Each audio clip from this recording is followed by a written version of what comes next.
¿Fueron Juan Guaidó y Leopoldo López los protagonistas de un golpe de Estado contra Nicolás Maduro en Venezuela?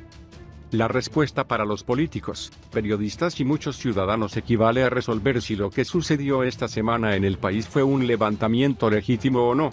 No es sorprendente que Guaidó insista en que es imposible hablar de un golpe de Estado porque asegura que es el presidente legítimo de Venezuela y describe lo que sucedió estos días como una rebelión pacífica contra un tirano. Del mismo modo, también se esperaba que los oficiales leales a Maduro salieran a denunciar un golpe de Estado, que dijeron que solo tenía un pequeño grupo de soldados traidores y algunos engañados. Lo que falló durante el levantamiento liderado por Guaidó y López en Venezuela y cómo está la oposición ahora después de las últimas amenazas, ¿qué tan lejos están los Estados Unidos de una intervención militar en Venezuela?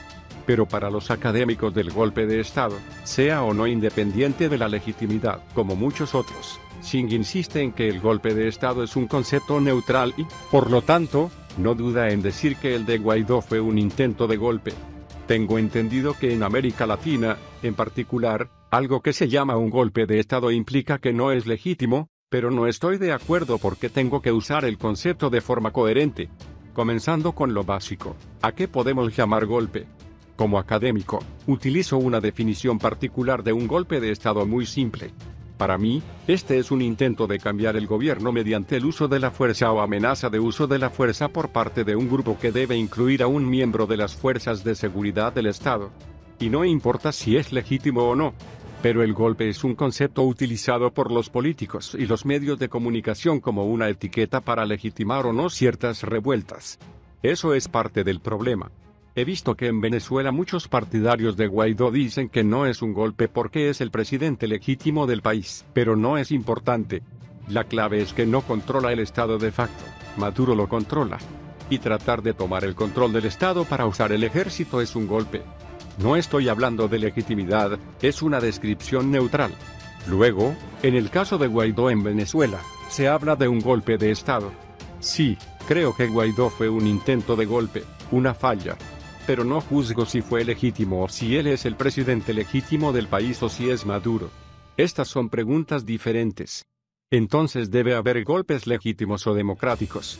Desde mi punto de vista, ha habido legítimo en la historia de éxito, como la Revolución de los Claveles que estableció la democracia en Portugal en 1974, la Revolución del Poder Popular en las Filipinas en 1986, que fue un levantamiento popular y un golpe de Estado, la Revolución Árabe.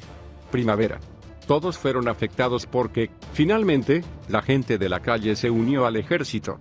Los golpes no son intrínsecamente democráticos o no. La pregunta es quién comienza y qué se reemplaza. Si está en contra de una democracia, entonces es antidemocrático. Pero si está en contra de un gobierno autoritario y lleva a un gobierno democrático, entonces quizás podamos decir que es democrático. Puede haber golpes de Estado contra varios tipos de gobierno y resultar en diferentes tipos de regímenes. De hecho, la mayoría de las veces, cuando un gobierno autoritario fue reemplazado por una democracia, fue debido a un golpe de Estado. ¿Quién tiene el poder de derrocar a un gobierno autoritario? Incluso cuando hay personas que se manifiestan en las calles, se necesita el disparo para arrestar a un presidente que use a fuerzas de seguridad para sofocar el levantamiento. Entonces debe haber golpes legítimos o democráticos. Desde mi punto de vista, ha habido legítimo en la historia de éxito, como la Revolución de los Claveles que estableció la democracia en Portugal en 1974, la Revolución del Poder Popular en las Filipinas en 1986, que fue un levantamiento popular y un golpe de Estado, la Revolución Árabe. Primavera. Todos fueron afectados porque, finalmente, la gente de la calle se unió al ejército. Los golpes no son intrínsecamente democráticos o no.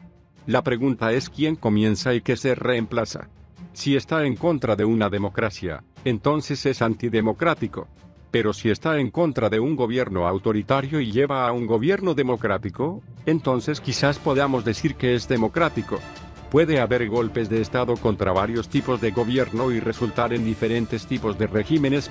De hecho, la mayoría de las veces, cuando un gobierno autoritario fue reemplazado por una democracia, fue debido a un golpe de Estado. ¿Quién tiene el poder de derrocar a un gobierno autoritario? Incluso cuando hay personas que se manifiestan en las calles, el golpe es necesario para arrestar a un presidente que use a fuerzas de seguridad para sofocar el levantamiento. ¿Es necesario hablar de un golpe de Estado en el que se implanta el ejército? Estoy hablando de las fuerzas de seguridad del Estado. No hay ningún golpe en el caso de los mercenarios que vienen del extranjero. Si hay una revolución como en Cuba, estos no son golpes de Estado. Parte del aparato estatal es necesario, ya sea policial, militar o de inteligencia. Si tienen la capacidad de usar la fuerza legalmente, también pueden usarla contra el gobierno. ¿Y consideras la acción de Guaidó como un golpe llevado por el pequeño grupo de hombres uniformados que aparecieron a su lado?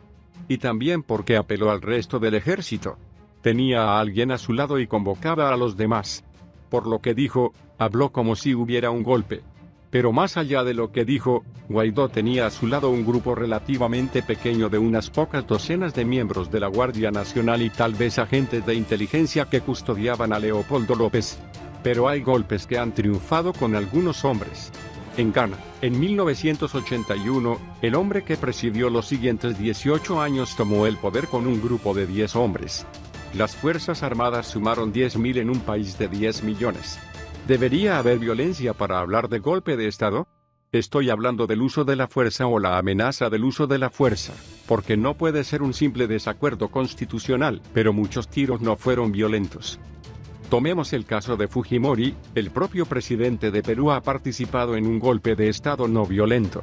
Una de las claves de la situación es que los actores están tratando de evitar la violencia, temiendo que se inicie una guerra civil, como fue el caso en España en 1936, cuando un golpe de Estado no lo hizo. Se resolvió, obligó a ambos lados a enfrentarse. Volviendo al caso de Guaidó y después de estudiar los golpes que han fallado y triunfado en otra parte, ¿cuál era el riesgo de esta apuesta? ¿Cuáles fueron las posibilidades de éxito? Pensé que era una apuesta muy grande. La mitad de los resultados fallan. Pero si no tiene soldados de alto rango cuando se transmite su mensaje, las posibilidades de fracaso son muy altas. Es muy difícil golpear a un soldado, necesita soldados de alto rango. Es posible que pensara que tenía más apoyo que el que no apareció, no lo sé.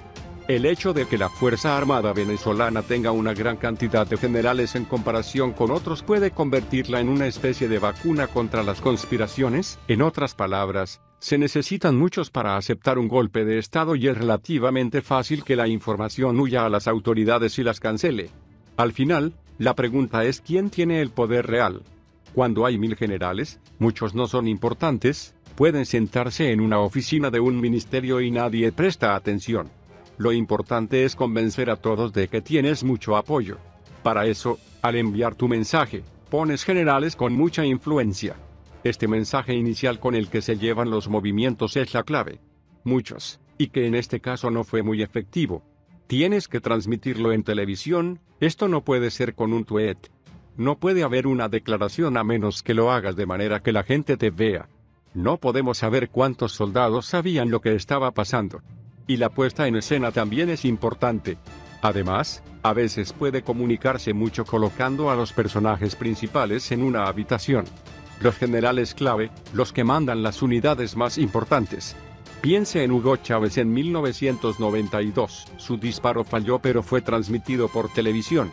O el golpe de Estado dado a Chávez en 2002, ninguno de ellos derrocó al gobierno, pero estaban mucho más cerca que Guaidó. ¿Cuál crees que es el mayor pecado en el intento de Guaidó de derrocar a Maduro? No era realmente la cantidad de soldados que tenía originalmente, era la credibilidad. Debes convencer a todos de que tu victoria está casi garantizada, lo dijo durante un evento público con jóvenes, después de la rebelión liderada por Juan Guaidó y después de caminar rodeado de soldados en Caracas.